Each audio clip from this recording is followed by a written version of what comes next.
আসতে হবে, আসো আসো আসো আসো, খেলা হবে।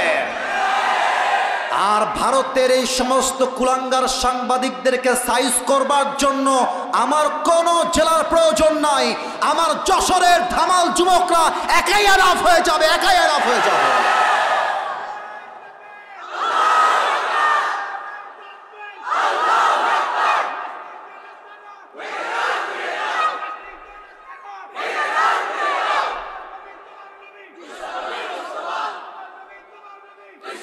আল্লাহ স্লোগানকে কবুল করুক, আল্লাহ স্লোগানকে কবুল করুক। পড়েন সবাই আমিন। তো শুধুমাত্র আপনাকে বলবে ওয়ামান নাবিয়্যুকা তারিফু হাযার রাজুল, আর আপনি বলবেন হুজুর উত্তর তো আমার মুখস্থ, হাযা নাবিয়ুনা মুহাম্মাদুর রাসূলুল্লাহ সাল্লাল্লাহু আলাইহি ওয়াসাল্লাম। ভুল কথা। কবরের উত্তর জেহেন দিয়ে নয়, ব্রেন দিয়ে নয়, কবরের প্রত্যেকটা উত্তর হবে ঈমান থেকে, অন্তর থেকে। ঠিক কিনা বলেন? 3 নাম্বার প্রশ্ন হবে ওয়ামা দীনু, গৌরব করে বলবেন সবাই আমাদের ধর্মের নাম কি? আরেকবার কোন সবাই ধর্মের নাম কি? ফেরেশতা বলবে কি রে, এতগুলো প্রশ্ন করলাম একটাও আটকায় না, ব্যাপার কি? আরে জানলো কেমনে? এবার ফেরেশতা বলবে ওয়ামা ইলমুক, what's the source of your knowledge, how do you know that? তুমি জানো কেমনে? এতগুলো উত্তর তোমার সামনে কেমনে সহজ হলো? তোমার জ্ঞানের উৎস কোথায়? আমরা বলবো আমাদের জ্ঞানের উৎস কোথায়? এত আসতে নয়, জোরে কোন কোথায়?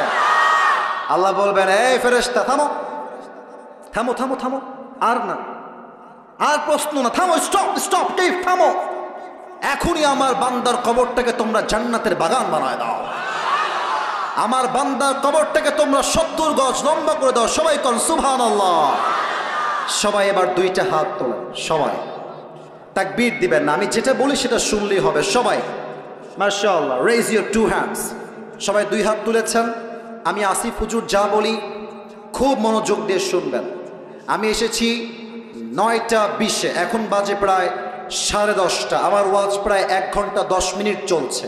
কমিটির ভাইরা আমাকে ফর্ম দিয়ে নিয়ে আসছেন, ফর্মে আমি উল্লেখ করেছি আমি 1 ঘন্টা ওয়াজ করব। তবে সব জায়গায় ফর্ম আর নিয়ম দিয়ে চলে না, মাঝে মাঝে ভালোবাসা দিয়েও হিসাব করতে হয়। তা আমি নিয়ত করেছি আজকে 1 ঘন্টা নয়, সর্বনিম্ন 1.5 ঘন্টা ওয়াজ হবে। তবে একটা ওয়াদা চাই সবার কাছে, ওয়াদাটা আমাকে জবান দিয়ে যশোরের সাউন্ডে দিতে হবে।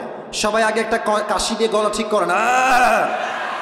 আমাকে সবাই ওয়াদা করবেন, হাত স্ট্রং, বলেন সবাই হুজুর। ডান থেকে আওয়াজ আবারও কম পেলাম, বলেন সবাই হুজুর। আমরা যশোরের সন্তান, আপনারে ওয়াদা দিচ্ছি দোয়া শেষ না করে বাসায় যাব না রে। আরে জোরে গতি হবে, যাব না রে, বলেন সবাই ইনশাআল্লাহ। তাকবীর দেন একটা সবাই, নারে তাকবীর। এখন বাকি আছে আর মোট 3টা বিষয়। এটাই আমার লাস্ট অ্যান্ড ফাইনাল টপিক। এটা আমার ওয়াজের শেষ বিষয়বস্তু। একটা প্রবাদ বাক্য আছে, আপনারা সবাই শুনেছেন আমি জানি, আমার সঙ্গে রিপিট করবেন। আমি প্রথমটা বলবো, শেষটা আপনারে ক্ষতি হবে। শেষ ভালো যার, হ্যাঁ মাশাআল্লাহ মাশাআল্লাহ। আবার কোন দেহি, শেষ ভালো যার। আমরা শেষটা ভালোবাসতে চাই এবং শেষটা আমরা দেখাতে চাই। যশোরের সন্তান ওয়াজ মাহফিলে কোনো বক্তার চেহারা দেখার জন্য আসে না, তারা একমাত্র আল্লাহর জন্য মাহফিলে অ্যাটেন্ড করতে চায়। 3টা বিষয়। নাম্বার 1, আপনি যেই দিন ইন্তেকাল করবেন, আপনার লাশ যখন কবরে রাখা হবে, ফেরেশতার মাধ্যমে আল্লাহ রাব্বুল আলামিন সবাইকে একদিন জীবিত করবেন। কেমন করে বোঝার চেষ্টা করেন, একটু দেখেন তো আমার হাতের দিকে। আমি একটা হুইসেল নিলাম, এটা বিড়ি না কিন্তু, আমার অনেকে বিড়ি ভেবে ফেলেছে। হ্যাঁ, আমি যদি এখন নেমে যাই স্টেজ থেকে, রাগ করবেন না আমার কথা, আমি যদি নেমে গিয়ে কারো পকেটে হাত দেই, কিছু লোক এখান থেকেই বের হবে যার পকেট থেকে এখন বিড়ির প্যাকেট বের হবে। মাহফিল শেষ করে যাওয়ার সময় টানতে টানতে বাসায় যাবে, ঠিক কিনা বলে? আচ্ছা, এটা কোনো বিড়ি না, এটা হচ্ছে একটা ট্রাম্পিট, হুইসেল, বাঁশি। এখন যে আমরা ওয়াজ করছি যশোরের এই মাহফিলে, ঠিক এই মুহূর্তে 10:30। এই যে তোমরা আবার শুরু করলো আমার ভালোবাসার বাহিরে গিয়ে। চুপচাপ, বিয়ে হবে না কিন্তু, বসো বস বস বস। আচ্ছা, না না, মজা করলাম, জাস্ট প্রিয় ভাইরা, মজা করে ওয়াজের মূল বিষয় হারানো যাবে না। এটা হচ্ছে বাঁশি বা হুইসেল। ঠিক এই মুহূর্তে আজকে কি বার গো? মঙ্গলবার, রাত বাজে 10:30। ঠিক এই মুহূর্তে ইসরাফিল আলাইহিস সালাতু ওয়াস সালাম সিংহাটা এমনি নিয়ে দাঁড়িয়ে আছে ফু দেওয়ার জন্য। জাস্ট আল্লাহ বলবেন, ইসরাফিল ফু দিয়ে দাও। বাস, প্রথম ফু দিবে, পুরো পৃথিবীটাই ধ্বংস হয়ে যাবে। সেকেন্ড ফু দিবে, সমস্ত মানুষ, ফেরেশতা, জিন মরে শেষ হয়ে যাবে। লাস্ট 3 নাম্বার ফু দেওয়ার জন্য আল্লাহ তাআলা ইসরাফিলকে আবার জীবিত করবেন। আল্লাহ বলবেন, ইসরাফিল আবার ফু দাও। 3 নাম্বার ফু যখন দেওয়া হবে, খুলনার কবরস্থানে যাকে দাফন করা হয়েছিল, যশোরের কবরস্থানে যাকে দাফন করা হয়েছিল, প্রত্যেকটা লাশ তার রূহকে ফিরে পাবে এবং সবাইকে পরকালের জীবনে আবার জীবিত করবে একজন। আওয়াজ দিয়ে বলেন সবাই, তিনি কে? Number 1, if you believe in life of hereafter, then you must have to believe in on the day of resurrection. যে পরকালে বিশ্বাস রাখে, সেটা মনে প্রাণে বিশ্বাস করে আমার মৃত্যুর পরে আমাকে আবার জীবিত করবে একজন, তিনি কে? কাফেররা কিন্তু এটা বিশ্বাস করে না। কাফেররা কি বলে দেখেন? আচ্ছা, আপনারা যেখানে বসে আছেন, এটা কি ইট না মাটি? মাশাআল্লাহ, উত্তরটা খুব ভালো পেয়েছি। ইট না মাটি? কাফেররা বলে, আস্তাগফিরুল্লাহ, আগেই বলেন সবাই নাউজুবিল্লাহ। কাফেররা বলে, এই মুহাম্মদ, আস্তাগফিরুল্লাহ, নাউজুবিল্লাহ, এই মুহাম্মদ, তোর রব যে বলে আবার আমাদেরকে জীবিত করবে, আমার বাপ তো এই মাটির নিচে দাফন হয়ে আছে, জীবিত হয় না কেন, ফিরে আসে না কেন? যদি পরকাল সত্য হয়, তাহলে আমার বাপ ফিরে আসে না কেন? কেমনে সম্ভব যে আল্লাহ আবার আমাদেরকে জীবিত করবেন আমার এক পরকালের জীবনে? আল্লাহ জবাব দিচ্ছেন। আল্লাহ বলছে, বান্দা শোনো, আনতুম আশাদ্দু খালকান আমিস সামাউ বানাহা, এইটা আমার উপরে সামিয়ানা, এর বিশাল উপরে ওইটার নাম কি? বলেন সবাই, নাম কি? আমার তো মনে হয় যে কয়টা হবে এখানে, আনুমানিক কমপক্ষে 40টা বাঁশ আছে এই সামিয়ানা ধরে রাখার জন্য, অ্যাটলিস্ট 40টা বাঁশ আছে। আচ্ছা, এবার বলেন তো, আজকের মাহফিলের সামিয়ানা বড় না আল্লাহর আকাশটা বড়? আল্লাহ বলছে, বান্দা বলো তো, আকাশকে ধরে রাখার জন্য আমি আল্লাহর কয়টা বাঁশ লাগছে? কথা না বলি কেমনে বসবো ভাই? কয়টা? কয়টা? একটাও না। আল্লাহর লজিক কত সুন্দর। আচ্ছা ভাবেন যে আমি আসিফ হুজুরের দুবাই এবং সিঙ্গাপুরে 12টা ফ্ল্যাট আছে। আরে নাই কিন্তু, এমনি বলছি, দুবাইয়ে এবং সিঙ্গাপুরে 12টা ফ্ল্যাট আছে। আর যশোরের আইটি পার্ক হোটেল অ্যান্ড রিসোর্টের পাশে আমার একটা বিশাল বড় ফ্ল্যাট আছে, বিল্ডিং আছে, এবং আমার কাছে আছে রোলস রয়েলস, আমার কাছে আছে BMW, আরে বেটা নাই রে, আমার কাছে আছে মার্সিডিজ। এখন আমি ওয়াচ করতে আসছি যশোরের মাহফিলে, তো ওই ডান পাশে একজন যুবক বলতেছে, হুজুর চাইলে একখান সাইকেল কিনতে পারবে না? টাকা নাই হুজুরের কাছে। ওখানে একটা মুরব্বী, মা কি পাগলা রে, হুজুরের কাছে BMW আছে। তো যার কাছে मैं अपनी बाप से कहूंगा कि अब्बा मुझे बस एक अमल की जरूरत है, तुम मुझे एक अमल दे दो, मैं कन्फर्म जन्नती हो जाऊंगा। अब्बारे একটা আমল তুমি দিলেই তোমার ছেলে আজকে জান্নাতি হয়ে যাবে, একটা আমল আমাকে দাও। যুবকটা বাবার কাছে আসে, আব্বা একটা আমল লাগবে। আব্বা বলবে, কে কে তোমার আব্বা? কে তুমি? कौन हो तुम, कहां से आए हो, उखरुज, বের হয়ে যাও। যুবকটা 2 হাত জোড় করবে, আব্বা मैं तुम्हारी बेटा हूं, तुम मुझे याद नहीं कर सकते, তুমি কি আমাকে চিনতে পারছো না আব্বা? আব্বা বলবে, অবাক করা একটা কথা, আব্বা বলবে মেরা তো বিবি নেহি থা লড়কা কাহাঁ সে আয়েগা। আরে আমার তো দুনিয়াতে বউ ছিল না, সন্তান আসবে কই থেকে? বের হও। চুপ করে বের হয়ে আসবে।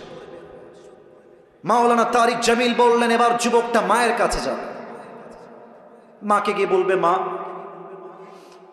आज मेरी बाप ने मुझे पहचानने से इनकार कर दिया है।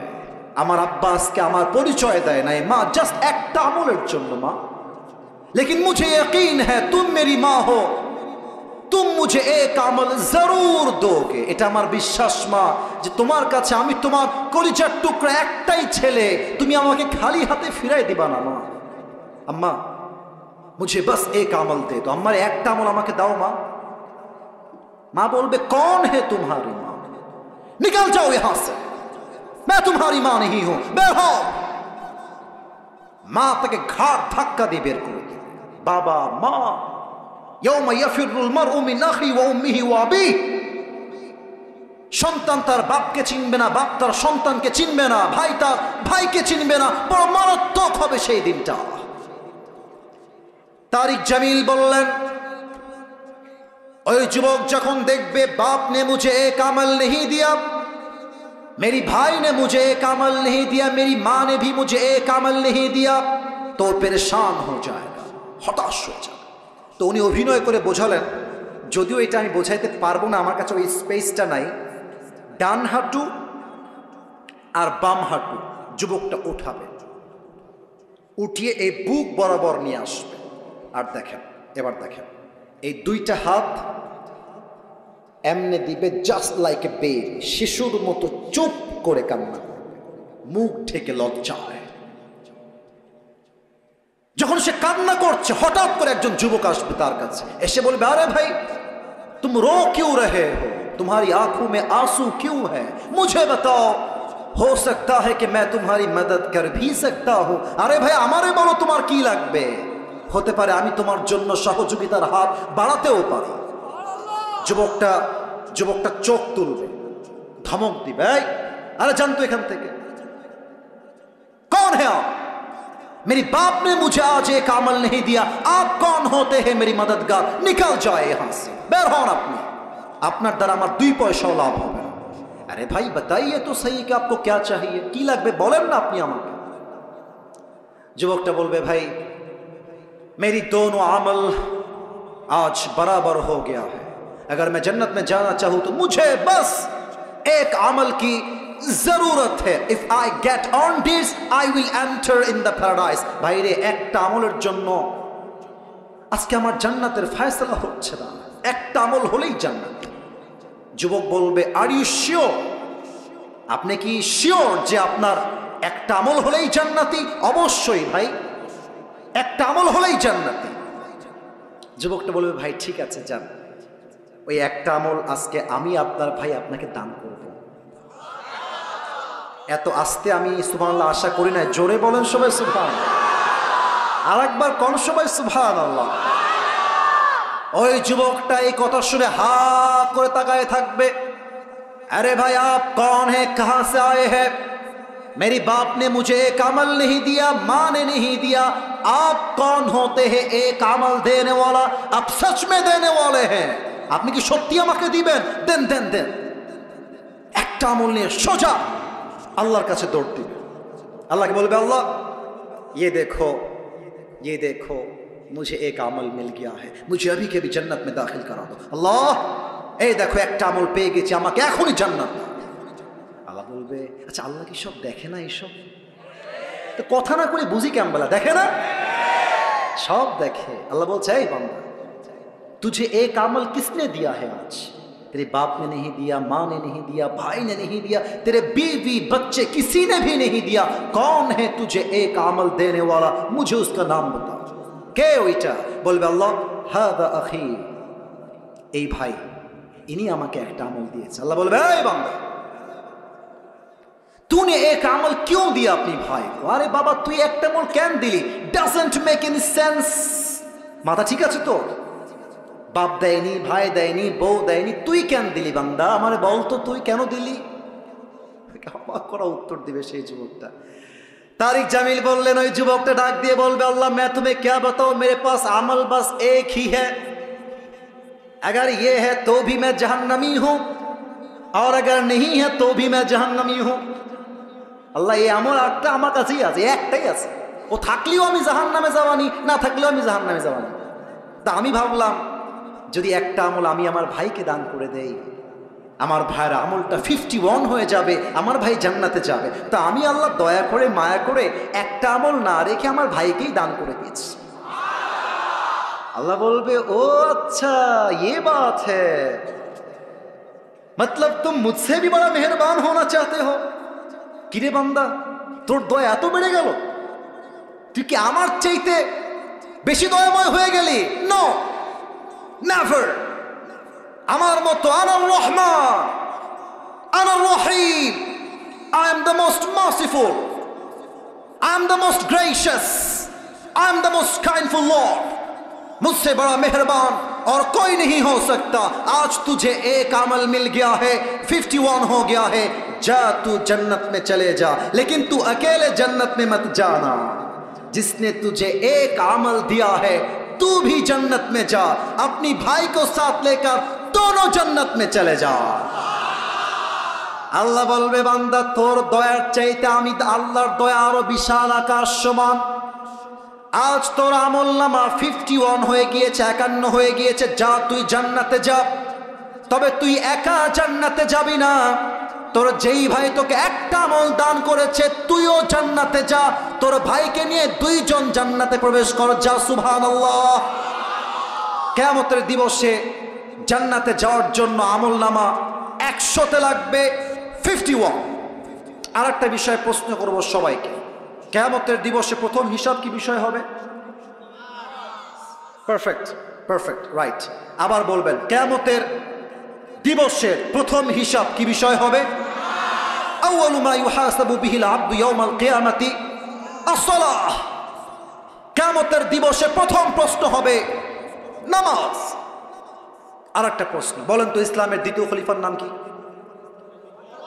আচ্ছা আপনারা ভয় পাচ্ছেন কিসের জন্য আমার ক্ষতি হবে বলেন সবাই ইসলামের দ্বিতীয় খলিফার নাম কি ওমর ফারুক রাদিয়াল্লাহু তাআলা আনহু একটা হাদিস বলবো ঘটনা আপনি বুঝবেন যে কিয়ামতের দিন নামাজ আপনার কেমনে কাজে আসবে ওমর ফারুক রাদিয়াল্লাহু তাআলা আনহুর কাছে একজন যুবক আসছে তার নাম হলো আবু লুলু আল মাজুসি পেশায় একজন গোলাম এবং সে আগুনের পূজা করে এসে বলছে ওমর তোমার কাছে আমার একটা বড় অভিযোগ আছে I have come here to complain এই দুইজন পিচ্ছে এই কই যায় দুইটা কই যায় বাবুরা ওয়াশরুমে গেলে যাও তোমার তো বউ নাই তুমি যাও কোথায় না যেও না আমার চোখ যাচ্ছে সব দিকে আল্লাহর হাবিব সাল্লাল্লাহু আলাইহি ওয়াসাল্লাম বলেছেন এই একদম কথা নাই প্রিয় ভাইরা একদম কথা বলবেন না মেহেরবানি করে যাই হোক যুবকটা বলছে ওমর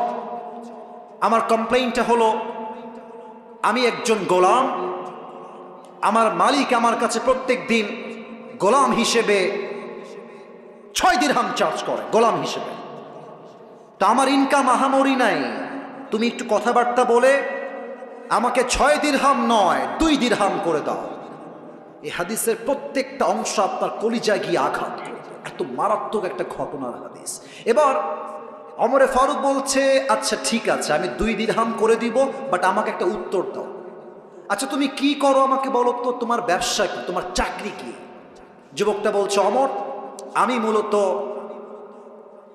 খঞ্জর বানাই এটাকে বাংলায় আমরা বলি চাকু আর খঞ্জর কেমন হয় look at my right hand আমার ডান হাত দেখেন খঞ্জর কেমন হয় আমি আমার আঙ্গুল দিয়ে আপনাকে বুঝাই দিচ্ছি খঞ্জরটা হচ্ছে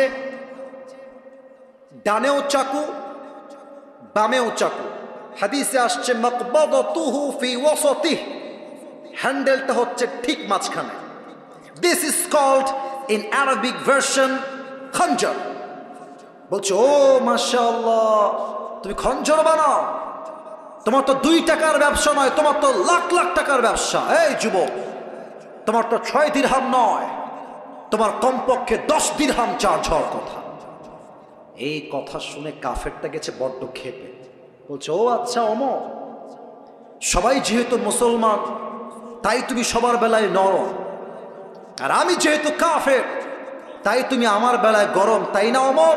শোনো, হুমকি দিচ্ছে অমরকে, বলছে আমি তোমাকে আজকে হত্যা করেছিলাম। নাউজুবিল্লাহ বলবেন না আপনারা? হুমকি দিয়ে ডান দিক দিয়ে বের হয়ে গেছে। ওমরে ফারুক তো অবাক হয়ে তাকায় আছে, আরে কারে কি কয়, ও আমাকে হত্যা করবে, কত বড় সাহস! বের হয়ে গেছে। এবার অমরকে হত্যা করবার জন্য বিশাল লম্বা একটা খঞ্জর বানিয়েছে। তো যারা এসেছেন, আমি জানি পরিপূর্ণ দেখা সম্ভব না, সবাই আমার পেটের ডান দিকে দেখবেন, যতটুকু দেখা যায়। আমি জানি পরিপূর্ণ সবাই দেখতে পারবেন না, যতটুকু দেখা যায় আমার পেটের এই ডান অংশ সবাই দেখবেন। প্রত্যেকটা আরব সর্দারের পেটের এই ডান জায়গাতে একটা বিশাল বড় খাপ থাকতো ছুরি রাখার জন্য। প্রত্যেকটা আরব সর্দার পেটের ডান দিকে লম্বা একটা খঞ্জর রাখতেন। ওই কাফের বিশাল লম্বা একটা খঞ্জর বানিয়ে পেটের ডান দিকে রেখেছে। এবার বলেন তো যশোরের ভাইরা, শীতকালে ঠান্ডা লাগলে জ্যাকেট বাদ দিয়ে আমরা কি মুড়ি দেই? চাদর মুড়ি দেই।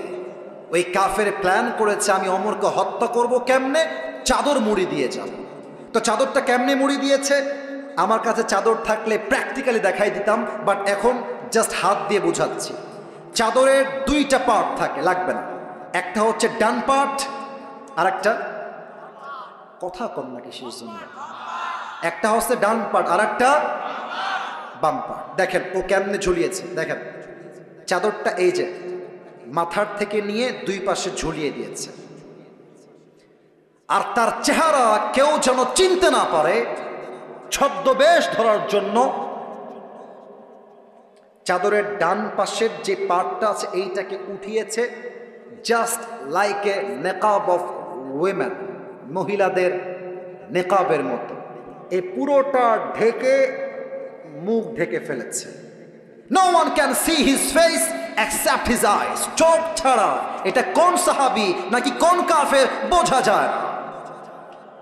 ফজরের আজান যখন হয়ে গিয়েছে, এবার ওই কাফের মুনাফিকের রূপে নামাজ পড়তে আসছে ছদ্মবেশে। এবার ওমরে ফারুক রাদিয়াল্লাহু তাআলা আনহু ইমাম হয়ে আসছেন মসজিদে। ডাক দিয়ে বলছেন, সাহাবায়ে কেরাম সফু সুফুফাকুম, কাতার সোজা করো, কাঁধে কাঁধ মিলিয়ে দাঁড়াও। আল্লাহু আকবার, সুবহানাক আল্লাহুম্মা ওয়া বিহামদিকা ওয়া তাবারাকা ইসমুকা ওয়া তাআলা জাদ্দুকা ওয়া লা ইলাহা গায়রুক, আলহামদুলিল্লাহি রাব্বিল আলামিন, আর রহমানির রহিম, মালিক ইয়াউমিদ্দিন, ইয়্যাকা না'বুদু ওয়া ইয়্যাকা নাস্তাঈন, ইহদিনাস সিরাতাল মুস্তাকিম, সিরাতাল লাযীনা আন'আমতা আলাইহিম গায়রিল মাগদুবি আলাইহিম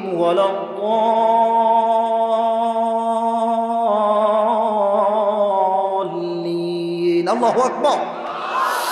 ওমরে ফারুক রাদিয়াল্লাহু তাআলা আনহু নামাজ শুরু করে দিয়েছেন। সানা পাঠ করেছেন, সূরা ফাতিহা পাঠ করেছেন। সূরা ফাতিহার পরে লম্বা একটা কিরাত মিলিয়েছেন। কিরাত যখন শেষ হয়ে গিয়েছে, ওমরে ফারুক রাদিয়াল্লাহু তাআলা আনহু এবার আল্লাহু আকবার রুকুতে চলে গিয়েছেন। আর মুয়াজ্জিনের পাশেই দাঁড়িয়ে আছে মুনাফিক, নাম হলো আবু লুলু আল মাজুসি। যখনই ওমরে ফারুক রুকুতে গিয়েছে, সে আর রুকুতে যায় নাই, এক লাফ দিয়ে ওমরের সামনে দাঁড়িয়ে গিয়েছে। আর ওলামা ইকরাম এখানে আছেন, আপনারা জানেন হাদিসে আসছে কানু ইউসাল্লুনা বিগালাস, সাহাবা ইকরাম সেই সময়ে ফজরের নামাজ পড়তেন অন্ধকার সময়, কেউ কাউকে দেখতে পারতেন না। আমি সামনে দাঁড়িয়ে গিয়েছে ওমরের সামনে, and he is waiting for Umar. কখন ওমরে ফারুক বলবেন সামি আল্লাহু লিমান Hamida, he was waiting for that moment, অপেক্ষায় আছে। চাদরটাকে এমনে ধরে উড়িয়ে দিয়েছে, আর বিশাল লম্বা খঞ্জর বের করে দাঁড়িয়ে আছে পজিশন নিয়ে। ওমরে ফারুক জাস্ট উঠবে, একটা পেটের মধ্যে ঢুকাই দিতেন। ওমর ফারুক সুবহান রাব্বিয়াল আযীম, সুবহান রাব্বিয়াল আযীম, সুবহান রাব্বিয়াল আযীম তাসবিহ পাঠ করছেন।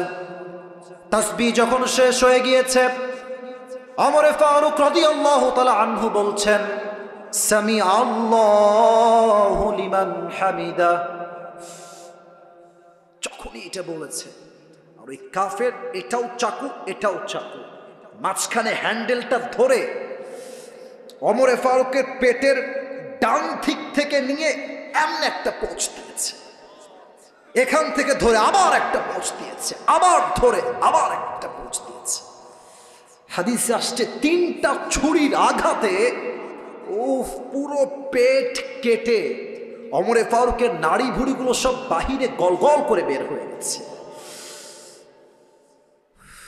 ওমর ফারুক নামাজের মধ্যে চিৎকার দিয়ে বলছেন, কতালানি আল কালব, কতালানি আল কালব, আমাকে একটা কুকুর হত্যা করেছে, কে কোথায় আছো, আমাকে বাঁচাও।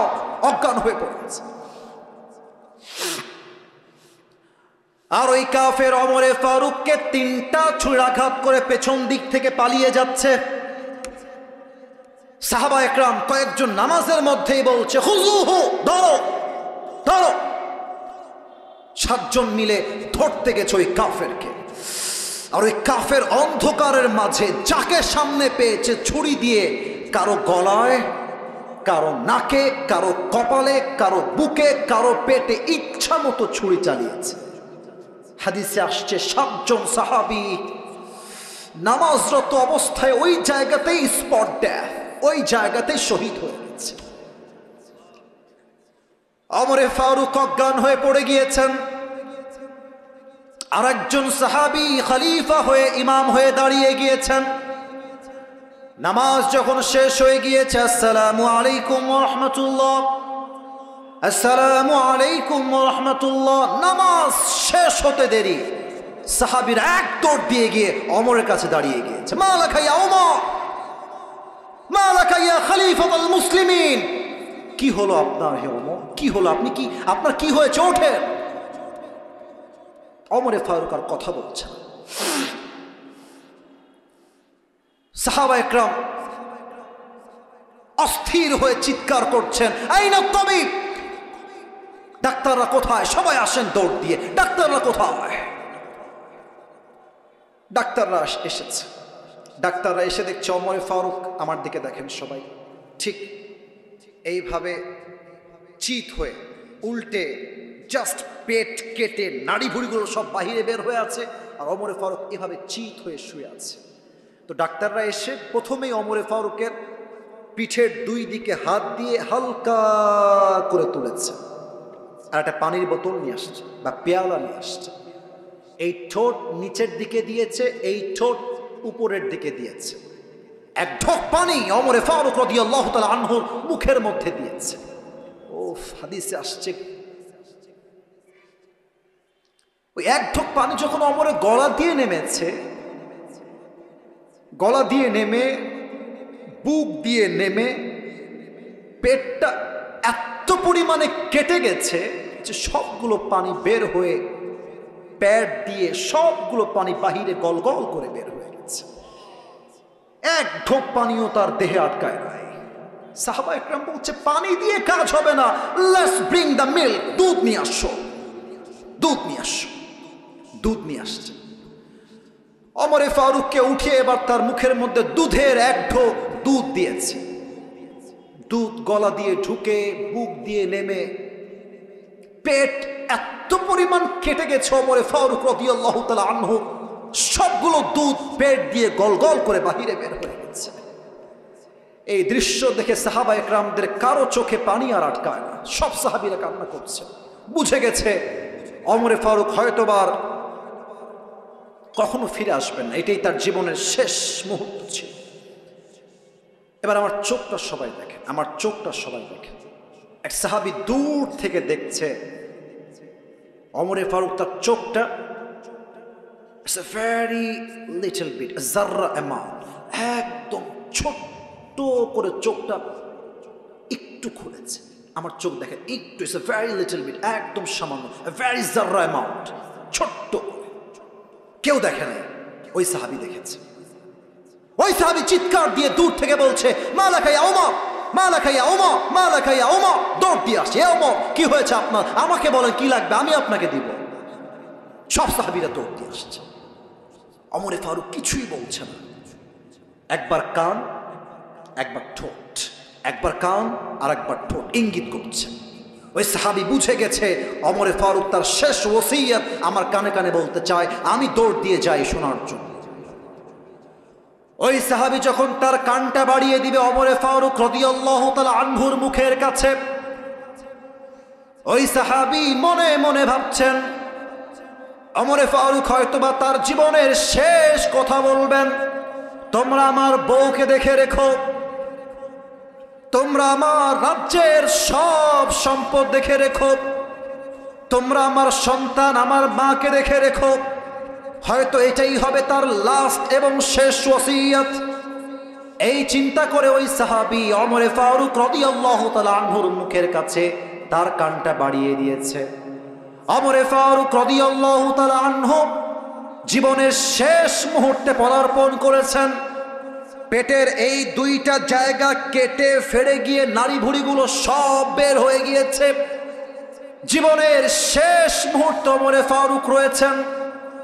আর ওই সাহাবীর কানে কানে ওমরে ফারুক জীবনের শেষ কথা জিজ্ঞেস করছেন, ডাক দিয়ে বলছেন, ও আমার সাহাবী, বাবার খবর দরকার নাই, মায়ের খবর দরকার নাই, রাষ্ট্রের কোনো খবর আমার কোনো প্রয়োজন নাই, আমাকে জাস্ট একটা খবর দাও। আসল্লান নাস, আসল্লান নাস, আসল্লান নাস, আমাকে বলো আমি ওমর যখন অজ্ঞান হয়ে গেলাম ছুরিকাঘাত খেয়ে, আমাকে জাস্ট একটা খবর দাও। আমার অজ্ঞান হওয়ার পরে সাহাবায়ে কেরাম সেই নামাজটা জামাতের সঙ্গে আদায় করেছে কিনা এই খবর দাও, এই খবর নিয়ে আমি আল্লাহর কাছে ফিরে যাব। আপনি বুঝতেছেন নামাজ কাকে বলে? আপনি বুঝতেছেন? আরে এমন একজন সাহাবী যাকে আল্লাহর হাবিব দুনিয়াতে জান্নাতের টিকিট কনফার্ম করে দিয়ে গেছেন দুনিয়াতে। এই সাহাবী মরার সঙ্গে সঙ্গে জান্নাতি হয়ে যাবে, আল্লাহ রাসূল বলেছেন। ওই সাহাবী তার জীবনের শেষ মুহূর্তে সব ভুলে গেছে, নামাজকে ভুলে নাই, নামাজকে ভুলে নাই। আজকালকার যুবকরা যারা এসেছো তোমরা আমার কথায় রাগ করো না। যুবকরা 3টা 4টা পর্যন্ত জাস্ট চ্যাটিং করে গার্লফ্রেন্ডের সাথে, 3টা 4টা পর্যন্ত। আর যখন ফজরের আজান হয়ে যায় যুবকটা মোবাইল ফোনটা অফ করে, আজান কানে এসেছে, নামাজে যাওয়া বাদ দিয়ে কম্বল মুড়ি দিয়ে ঘুমিয়ে যায়। ঠিক কিনা বলে? আজান হচ্ছে মসজিদে, যুবক না নির্লজ্জার মতো রাস্তায় বসে বসে টিকটক বানায় আর মোড়ের মধ্যে দাঁড়িয়ে দাঁড়িয়ে পাবজি এবং ফ্রি ফায়ার খেলে বেড়ায়। আপনি কেমনে মুসলমান হন? কিয়ামতের প্রথম দিবসের প্রথম দিন, প্রথম হিসাব নামাজ। আল্লাহ সবাইকে নামাজি হওয়ার তৌফিক দান করুক। পড়েন সবাই আমিন। সবাই যেমন বসে আছেন তেমনই বসে থাকবেন, ডান বাম হবেন। 3 নাম্বারটা বলেই দোয়া করব। 1 ঘন্টা 40 মিনিট আলোচনা হয়ে গিয়েছে, যেখানে মাত্র 1 ঘন্টা কথা বলার কথা ছিল। তবে কথা বলবে না, না না, আবেগ দিয়ে না, বিবেক দিয়ে। আমি মানুষ, আমি মানুষ। আমি 3 নাম্বার পয়েন্ট এখন মেনশন করব। এরপরে যখন দোয়া হবে, দোয়ার সময় কোনো যুবক, কোনো মুরব্বী আমার সামনে এদিকে আসবেন না। বিশেষ করে যুবক ভাইয়ারা সেলফি তুলতে আসবেন না, নামার সময় হাত মিলাবেন। এখানে কওমি অনেক আলেমরা আছেন, ওনারা এগুলো সেলফি পছন্দ করেন না। অতএব নামার পরে হাত মিলাবা, তার আগে নয়। আমি বলেছিলাম লাস্ট 3টা বিষয়, 2টা শেষ। সর্বশেষ একটা বিষয় হচ্ছে হিসাব দিবসের পরে আল্লাহ রাব্বুল আলামিন বলবেন তোমরা সবাইকে 2টা ভাগে ভাগ করো। কোরআন বলছে ফারিকুম ফিল জান্নাহ ওয়া ফারিকুম ফিস সাঈর। One group will enter in the paradise, another group will enter in the hellfire. একদল যাবে জান্নাতে, আরেক দল যাবে জাহান্নামে। যশোরের ভাইরা, আমরা সবাই জাহান্নামে যাব না জান্নাতে যাব? জান্নাতে যেতে চাই কারা কারা? 2টো হাত তুলে আল্লাহকে দেখা। মাশাআল্লাহ, তাকবীর দেওয়া লাগবে না।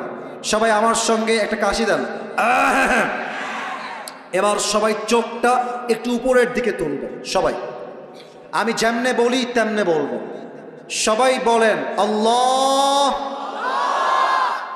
একটু কলিজার থেকে শেষ ভালো যার, সব ভালো তার। বলেন সবাই আল্লাহ। তোমার কাছে দিল থেকে নিয়ত করব। এই নিয়তটার কথা যেন কেউ বাদ না যায়। আমি জানি আপনি হয়তো মিস করতে পারেন, বাট নিয়ত করেন। বলেন সবাই আল্লাহ, তোমার কাছে নিয়ত করলাম আজ থেকে,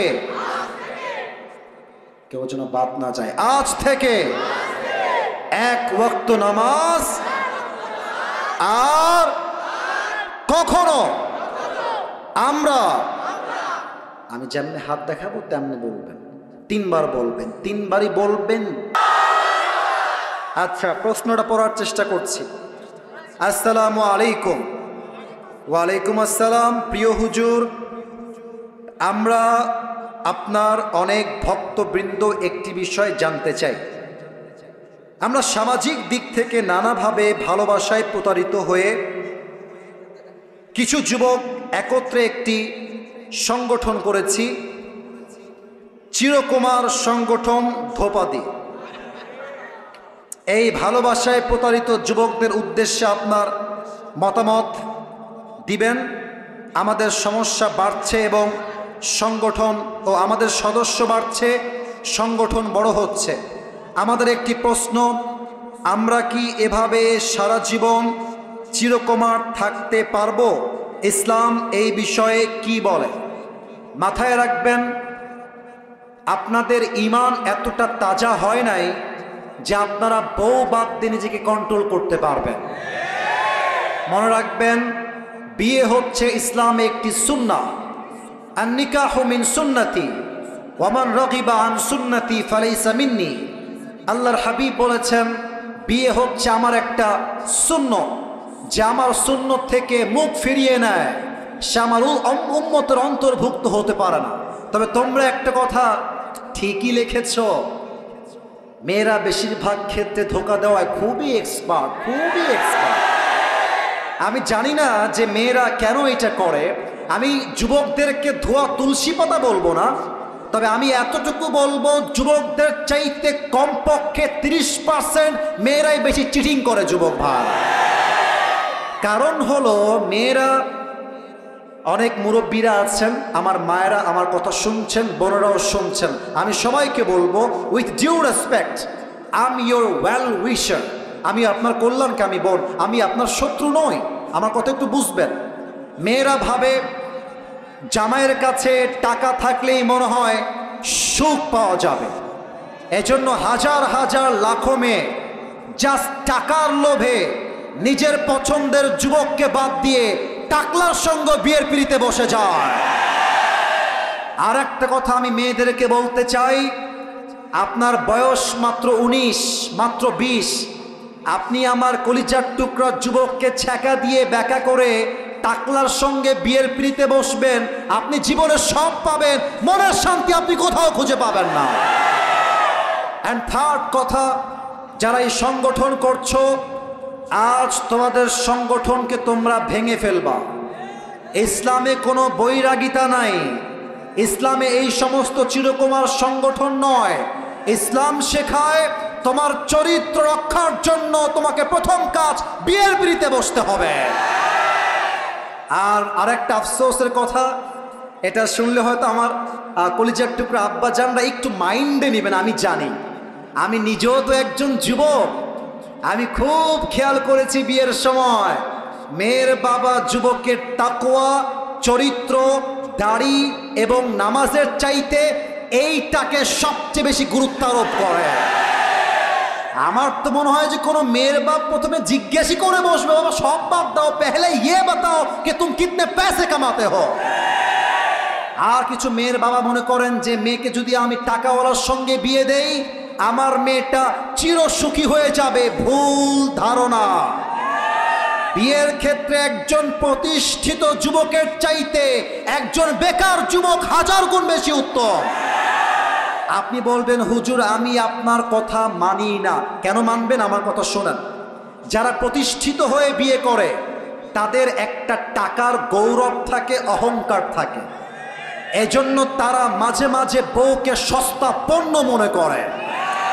আর যেই যুবকের কাছে বেকার না, যে যুবকটা বেকার, শূন্য পকেটের যুবক, ওই যুবককে তার শূন্য অবস্থায় যেই নারী হালালভাবে হাত ধরবে, মাথায় রাখবেন যুবকটা আজকে জিরো হতে পারে, কালকে সে হিরো তো হতে পারে। আপনি আজকে বেকার যুবক বলে কাউকে রিজেক্ট করবেন না, যান সহযোগিতার হাত বাড়িয়ে দেন। আপনি আজকে যেই সরকারি চাকরিজীবীর জন্য একজন মেয়ের পছন্দের পুরুষকে বাদ দিয়ে আরেকজনকে বিয়ে দিচ্ছেন, মাথায় রাখবেন এমন একটা দিন আসবে এই যুবক ওই মুরব্বী টাকলার কোম্পানির বস হবে, আর আপনি সারাদিন আফসোস করে বেড়াবেন। আল্লাহ আমার আব্বা জানদেরকে বোঝার তৌফিক দান করে। পড়েন সবাই আমিন। না তাকবীর না, পড়েন সবাই আমিন। অতএব এই চিরকুমার সংগঠন এইসব বাদ দিয়ে দাও। আমাদের একটাই কথা, আগামীতে আমরা বউ ছাড়া একদিনের বসবাস করতে পারবো না। আল্লাহ আমার যুবক ভাইদেরকে নেককার দিনদার বউ দিয়ে দিক। পড়েন সবাই আমিন। আসলে সত্য কথা বলতে অনেক প্রশ্ন আসছে, আপনারা রাগ করবেন, এই জন্য আমি আর পড়বো না, আমি দোয়ার দিকে যাব এখন। সকলেই ভাই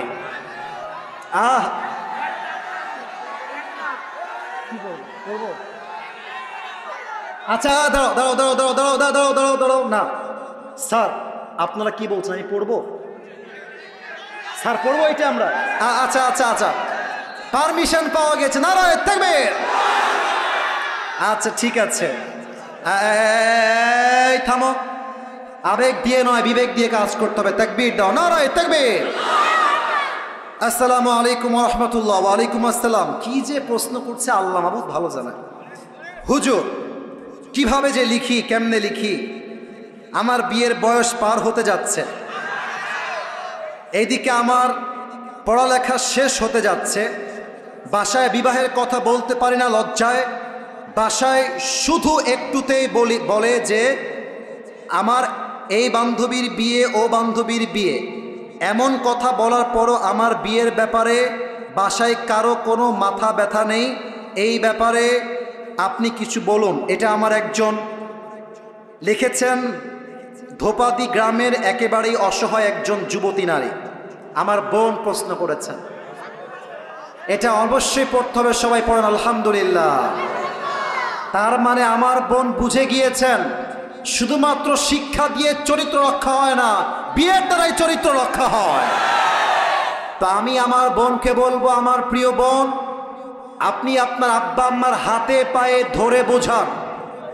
আপনার আব্বা আম্মাকে বলেন যে বাবা তুমি আমাকে বিয়ে দাও, তুমি বিয়ে না দিলে আমার চরিত্র নষ্ট হয়ে যাবে। যদি আপনার চরিত্র নষ্ট হচ্ছে দেখার পরেও, এই কথা যুবকদের জন্য বলছি এবং বাধ্য হয়ে বলছি, যদি তুমি দেখো তোমার বাপ মা দেখছে তুমি জেনায় জড়াচ্ছ, তোমার বাপ মা দেখছে তুমি হারাম প্রেম করছো, তবুও তোমাকে বিয়ের জন্য রাজি হচ্ছে না, সেই ক্ষেত্রে আমি আসিফ হুজুর বলে গেলাম, এখানে বাপ মায়ের মতের চাইতে বিয়েটা 1000 গুণ বেশি উত্তম হয়ে যাবে। কারণ আমি আমার বাপের কথা শুনতে গিয়ে জেনায় জড়াতে পারবো না। কিয়ামতের দিন আমার আব্বা আমার বিপক্ষে চলে যাবে, আর আমি আমার জেনার জন্য জাহান্নামে প্রবেশ করব, ঠিক কিনা? এজন্য আমার প্রিয় বোন, আব্বা আম্মাকে বোঝান, আলেম ওলামা নিয়ে যান, আব্বা আম্মাকে বলতে বলেন বিয়ে দিলে দিবে, নয় পছন্দের পুরুষকে বিয়ে করে বাড়িতে চলে যাবেন একেবারে। আমরা হারাম চাই না, আল্লাহর জমিনে আমরা হালাল নিয়ে বাঁচতে চাই। আল্লাহ প্রত্যেকটা যুবককে হালালে আসার তৌফিক দান করুক। পড়েন সবাই আমিন। যারা মোবাইল বের করে আছেন মোবাইলটা নামায় ফেলেন। দোয়ার সময় মোবাইল দিয়ে ভিডিও হবে না। এই সাদা সাদা সাদা বামে ওই যে সাদা ভাই, কেউ যাবেন না, দোয়া হবে। এই যে এদিকে এদিকে আমার দিকে, সবাই তাকবীর দেন, নারায়ে তাকবীর। দোয়ার সময় কোনো বিশৃঙ্খলা করবেন না, নয় আমি আসিফ হুজুর খারাপ মন নিয়ে বাসায় ফিরে যাব। আমি বলছি আমার পুরো বছরের আজকের মাহফিল ছিল ঐতিহাসিক এবং সেরা মাহফিল। আমার এই মাহফিলকে আল্লাহ তাআলা তার সন্তুষ্টির ওয়াসিলা হিসেবে কবুল করুক। পড়েন সবাই আমিন। তোমরা দাঁড়িয়েছো কেন? তোমরা দাঁড়িয়ে দাঁড়া, কোনো কথা বলবেন না, no talk. Sit down, no talk, sit down, বসো বসো। আমার আব্বা জানরা চুপচাপ বসে থাকবেন, মেহেরবানি করে না, আমাকে আর কোনো আবদার করাই যাবে না। এই পুরো বছরে আজকে সবচেয়ে বেশি ওয়াজ করেছি, একটা কথাও বলবো না। আলহামদুলিল্লাহি রাব্বিল আলামিন ওয়াসসালাতু ওয়াসসালামু আলা সাইয়্যিদিল আম্বিয়া'i ওয়াল মুরসালিন ওয়া আলা আলিহি ওয়া আসহাবিহি আজমাইন।